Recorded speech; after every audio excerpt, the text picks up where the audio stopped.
Hey everyone, welcome back to another episode of the MMLA Connect Podcast. I'm your host, Steve Kick, and today I have Michael Dresden, AMP with Dart Appraisal. Thank you, Michael, for coming on. Yeah, thanks for having me. Excited to have you.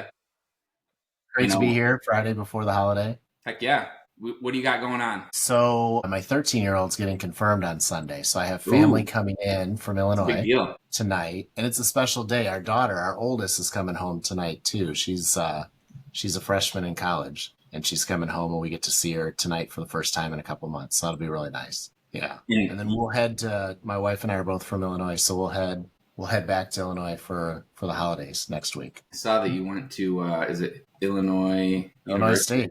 Illinois State University. That's right. Yeah. That's right. So you got one getting confirmed. I got confirmed. Have you been? Yeah, I was confirmed a while ago, but yes. Yeah. Yes. Yeah, I'm not necessarily practicing anymore, but I still go to church. I go to a non-denominational church. So, Got it. Yeah. Well, you're going. That's good.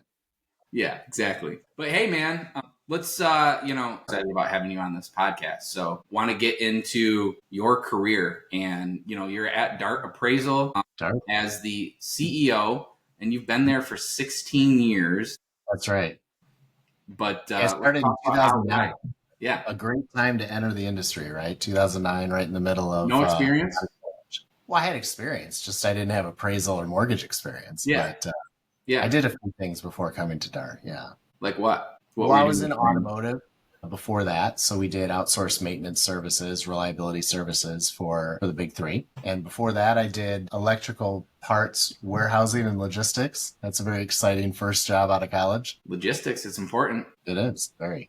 A to B. Yep. And I'm sure there's a lot of logistical things that go on with, delivering appraisals and making sure that... As an appraisal management company, I think it's what we do. Yeah, right? A lot of similarities. Absolutely. So Dart Appraisal, 16 years ago, how did it start? How'd you get there? Well, I started at a company that was I shouldn't say very small, but a lot smaller than we are today. I think we had 19 employees at the time. We had one primary customer, and it was an asset manager for HUD doing FHA foreclosures. Very important customer, but a little terrifying when you only have one customer dominating most of your company. So I was brought on to help bring some standardization to operations and then start growing the company. So it was a lot of fun. But that was my entry into the industry, right as HVCC was kicking off and AMCs were starting to become a thing.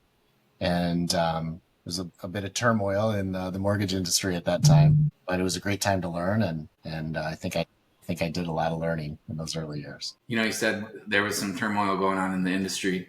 Does it feel like there's always turmoil going on in the industry in some way, shape, or form? There probably haven't been too many calm times over the last 15 years. Yeah.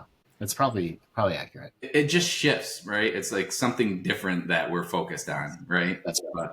That's exactly right. So you're the CEO there now. So what does the day-to-day look like at an appraisal management company as the CEO? As a CEO? Well, I feel like I've always been the CEO. I just recently got the title, but I feel like I've always done those things. You set the vision, you put the strategic plan together, and then you work with very talented people to execute the plan. So I feel like I've been doing that since the very beginning, but it's trying to figure out a way to deliver value to our customers, but appreciate the appraisers, the partners that we have that help deliver the service.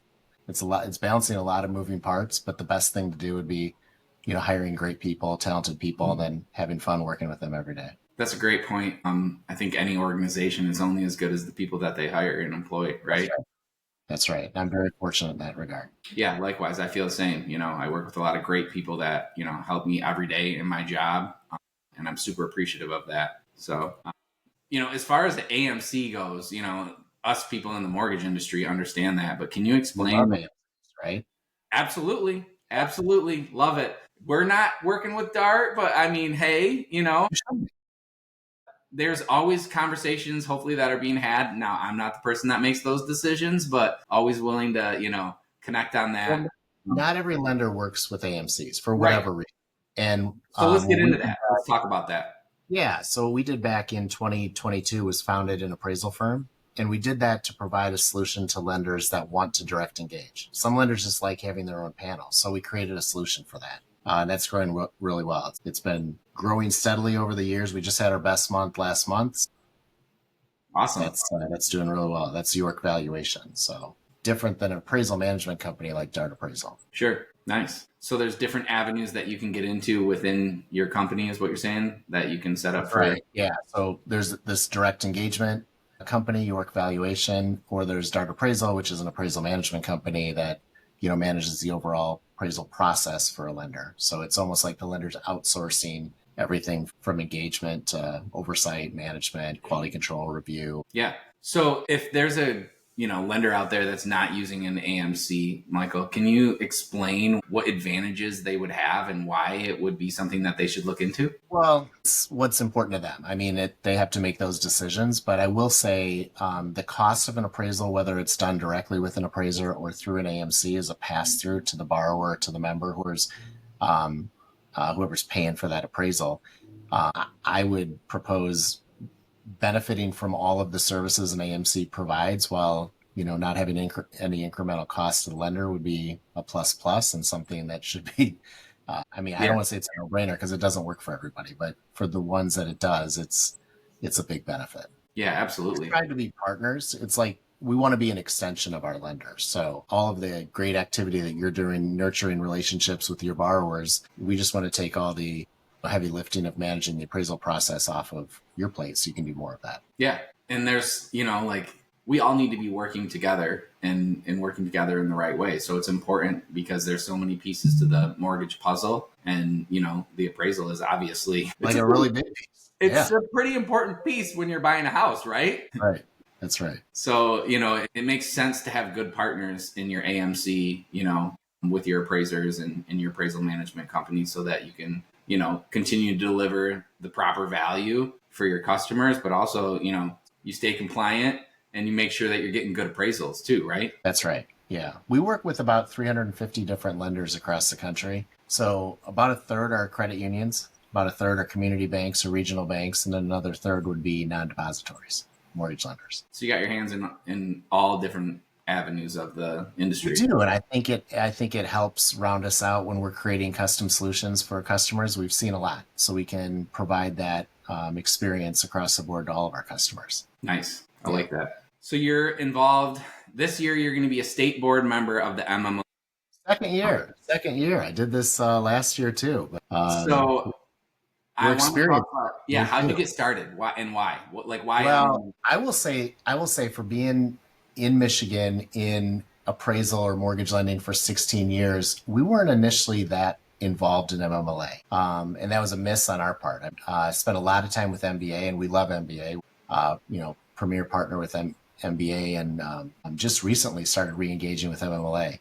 And there's so much value that you get from that organization. So probably the last couple of years, just started participating more, showing up, attending events, trying to add some value, but also gain value. The best thing from MMLA is the access it provides, and just started taking advantage of that a few years ago. Last summer, Joanne and Brian asked me to participate on the state board, and I thought about it, but graciously accepted. Yeah.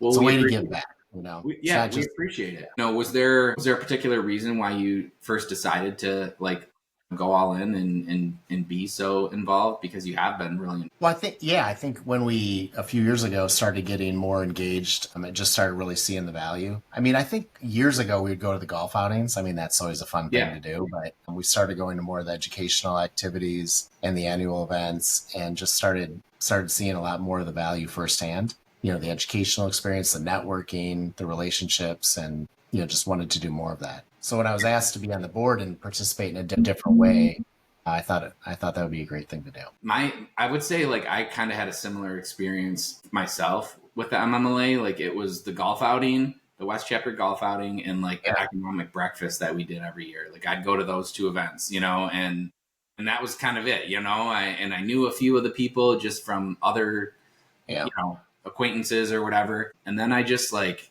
don't know, I saw some of my other colleagues getting more involved, and I was like, maybe there's something to this. And I started going to more events, and then it was I want to get more involved. And I started realizing, the power of the network, right? And just what it has and what it's done for me and for, I'm sure for you, in your career, and just the connections that we've made.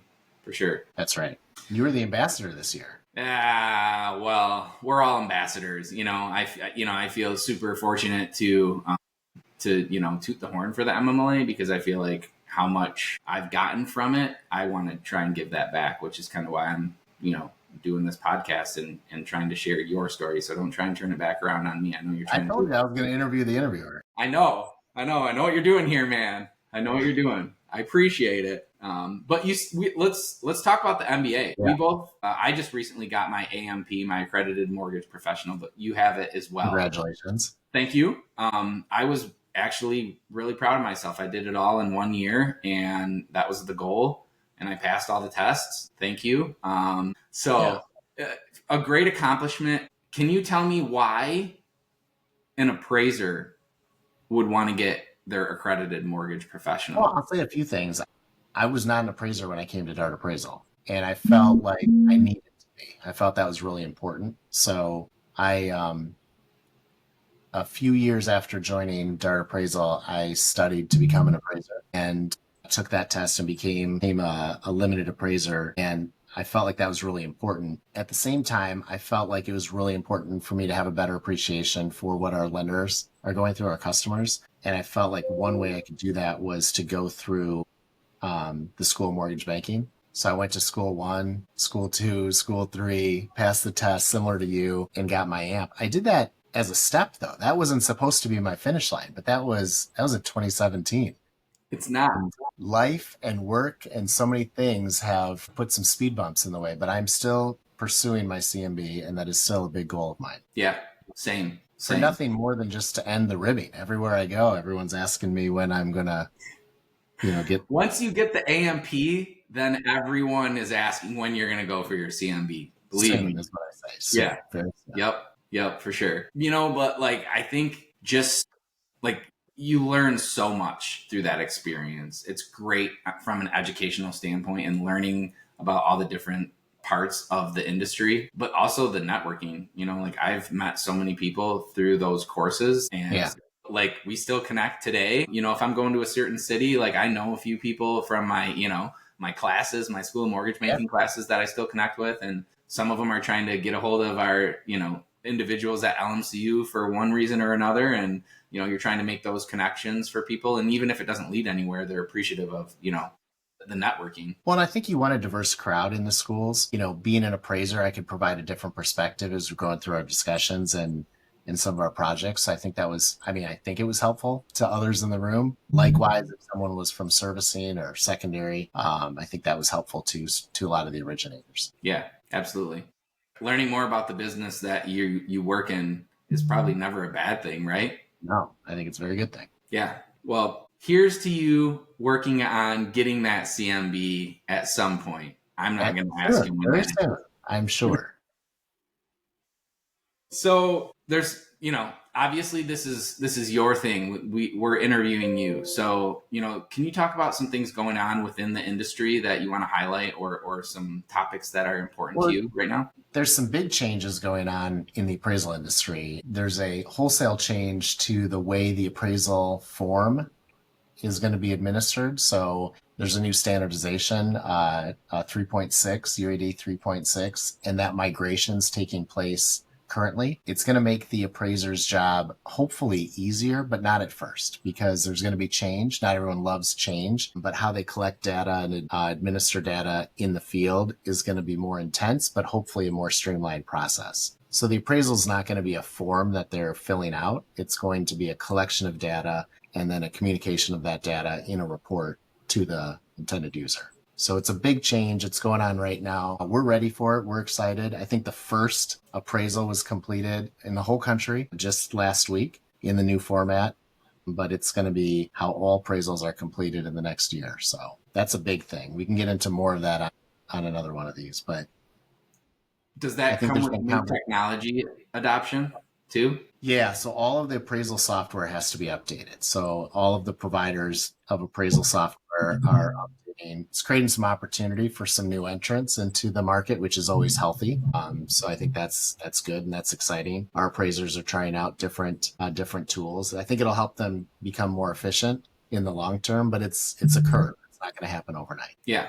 But this overall, you think is gonna, is it gonna drive down costs for the industry, or like what is the main, Well, data is king, and I think it's going to allow decision makers to have more data, and how it's presented to them will be a lot easier to consume. So I think that's the biggest driver. I think the cost of the appraisal preparation is not, I don't think that's going to go down. My guess is it might go up a little bit initially. Again, anytime change is initiated, it sometimes causes a little bit more cost, but as efficiencies are gained over time, I think that could drive down cost. But I don't think you'll see that right away. So it's more or less like uniformity of data and being able to like aggregate that easier. Uniformity, but really a lot more data. So a lot more information, and then, collected in a way that's just easier to consume. So whether it's for, decisioning or within underwriting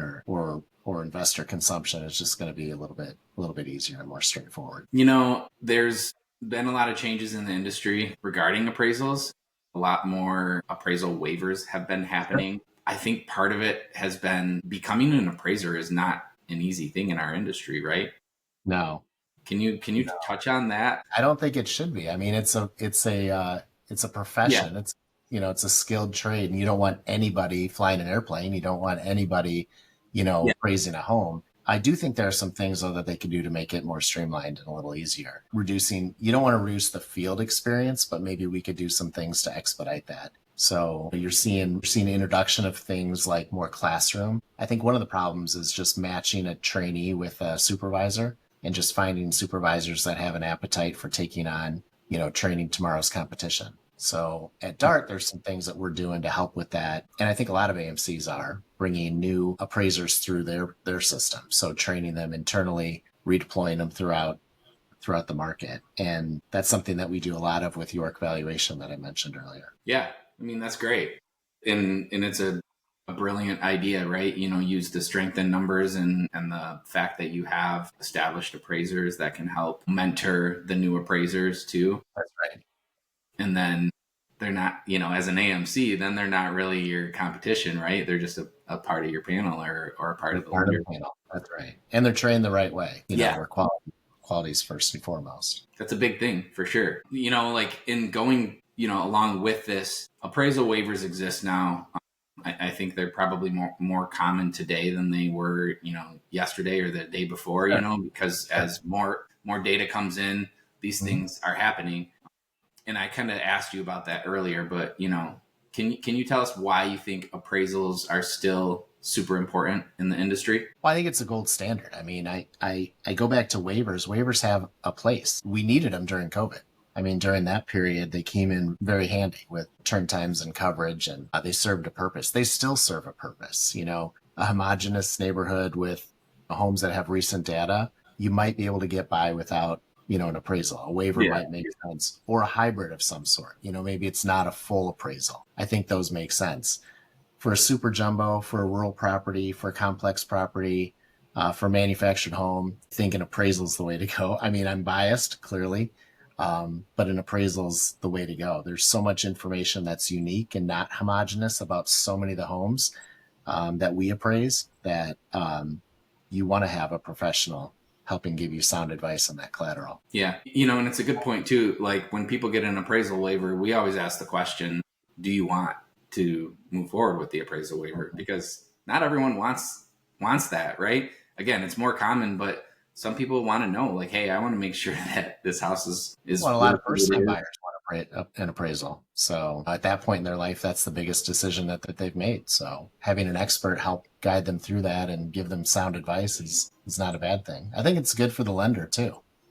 It gives the lender some peace of mind on their lending decision. Exactly. We want to make sure we're compliant with everything, but we're also valuing things properly, and That's right. The collateral, does meet what we're lending on. So, and we offer all the solutions. I mean, we offer fully automated valuations. We offer broker price opinions. We offer hybrids, desktops. You'll hear sometimes competitors talk about 24-hour appraisals. We talk about that, or we do that too. So we offer all of those solutions. But if you ask me, hey, Michael, what should I do for my personal situation? I'd probably recommend a full appraisal first from a trained appraiser. Yeah, for sure. Great advice. So we've talked a lot about mortgage, but this podcast isn't just about mortgage, Michael. You're a real human being. The more I get to know you, the more I like you. But I want to help our listeners get to know you a little bit better. So what do you do when you're not at the office? Tell us about the real Michael Dresden. Well, I mean, I'm a dad first. I have 4 children. One that just started college. I mentioned she's coming home tonight. We're so happy to see her. I have one in high school, football player, wrestler. You know, it's great watching him grow into a young man. Yeah. And then I have 2 in middle school, one in 6th grade, one in 8th grade, and it's just a lot of fun watching them grow. So, you know, my life kind of revolves around whatever they're up to and whatever they're doing. They're in a lot of sports and a lot of activities, and it's so fun to be part of that. So that's what I do a lot of when I'm not at work, is just spending time with the family. We have a place up north in Michigan. We love spending time up there. Have not been able to as much this year as in years past, but we want to do more of that because we love it up there. It's just something very calming and peaceful about northern Michigan. Where's that? Year round, not just summertime. We're just south of Mackinac. Okay, nice. So we love it up there. I love racket sports. I love playing tennis and squash and paddle and pickle and get a lot of joy out of that. Yeah. Do you belong anywhere? Are you in like any leagues for that kind of stuff? Yeah, we're members of the athletic club in Birmingham. We originally joined for the kids to have a place to swim and, you know, make sure they spend time outside during the summer. And I started playing racket sports at that time. When we first joined back in 2017, I didn't know how to play tennis. So they put me out with the people at my skill level. It was men mostly in their 80s. One guy I think might have been in his 90s. And they were better than I was. I had trouble in warm-ups hitting the ball back to them. So I think it was maybe later that summer, might have even been the next summer, that I graduated and started playing with guys my own age. Nice. And then that led into pickleball after that, when pickleball really picked up steam? Pickle started picking up maybe just right before COVID. So started doing that in the summertime. Yeah. I put in a pickleball court at my house, and neighbors probably love that. Yeah. However, I still have yet to take some lessons. My mom has given me a few lessons, but you know, I probably need some professional help here. I'm not the greatest, but I'm looking forward to, you know, sharing that with my kids. They enjoy it. Yeah, it's a lot of fun. And we'll have to, you know, next time you're out here, if it's nice enough, we'll have to play a game of pickleball. Yeah, for sure. That'd be a lot of fun. Yeah. So what else? What else do you like to do? You know, when you're not at the office? Well, I like spending time in the community. We've got a great community here in our offices in Troy. I live in Birmingham, so we've got great parks, great dining. We're spending time doing those things. We're active in our church. I think I mentioned that with you earlier. Faith is a big part of my life and our family's life. And you know, my wife and I go to church with the kids every Sunday. And that's, as I mentioned, our confirmation coming up. Declan's getting confirmed on Sunday, so yeah, it's very exciting. Congratulations. No, thank you. Deal. So I know it's a fun thing for a parent, you know. You get to party and have the family over. And I asked him how he wanted to participate in the service, and he said, "What do you mean?" I said, "Well, you should do something. Maybe you read Bible verses, or you could be the liturgist." Yeah. And he's like, "Yeah, if that's what you want me to do." And I said, "Well, no, it's about what you want to do." I told him the other day I signed him up, even though I didn't, because I wanted to see how he'd react, and I don't think he wanted to. You did not. I did. Yeah. That's hilarious. Yeah. So if he was excited about it, I would sign him up. He was maybe thinking it wasn't the best idea. That's great. I love it. You know, you gotta have fun with them and help teach them some things and maybe push them a little bit, but not too much. I wanted to say I like reading. I don't read enough. I need to read more. That's you're preaching to the choir there. It's on the list. It's on the list every year. I did just finish the Matthew Perry book, and that was a good one. Tragic, but a good read. Yeah. I'll have to add that to my list. I have a few that I keep buying the books, you know, because I think that like if it's physically there, that I'm going to read it, but that hasn't manifested itself yet. So I read Atomic Habits recently, and that was a really good one. And it talked about making small changes in your life to have a big impact. Yeah. So I thought I gained a lot out of that. Yep. That's a good read. I know a lot of people that have recommended that book. I haven't read it yet, which is why I haven't probably started reading other books, because I haven't created the Atomic Habits to get there. You need to read the book. You can borrow mine. Maybe that's the first one. I'm going to order it now on Amazon. You should. You should do that. But Mike, it's been great having you on here and learning about you and what's going on in the industry. And we thank you for your, you know, your continued leadership as a board member and showing up. But before we go, I want to ask you one question, and that's, can you leave us with something positive for the industry or for this world? And that's always the last question I like to end the podcast with, is something positive. Well, I think our best day is tomorrow. I always feel that way. So I think if we focus on tomorrow being a better day than today, that's going to set us up for success. And I feel like in our industry, tomorrow is a better day. And we've been waiting. They had this survive till 25 mantra that a lot of people were saying in I forgot about that. And 23. Well, because we're in the middle of it and we're still trying to survive. But I believe the forecast for 26 paint a rosier picture. And I think we're going to see a lot more activity next year. I'm really excited about that. Yeah. I think the people who made it through are, the ones that are going to continue to thrive and they're stronger because of it, for sure. Yep. Well, hey, man, it's been a pleasure having you on here. Once again, Michael Dresden, DART Appraisal, and a state board member of the MMLA. We appreciate your time and talent. Thanks for listening. Have a great day. Steve, it's been my pleasure. Thank you. Thanks again, man. Bye.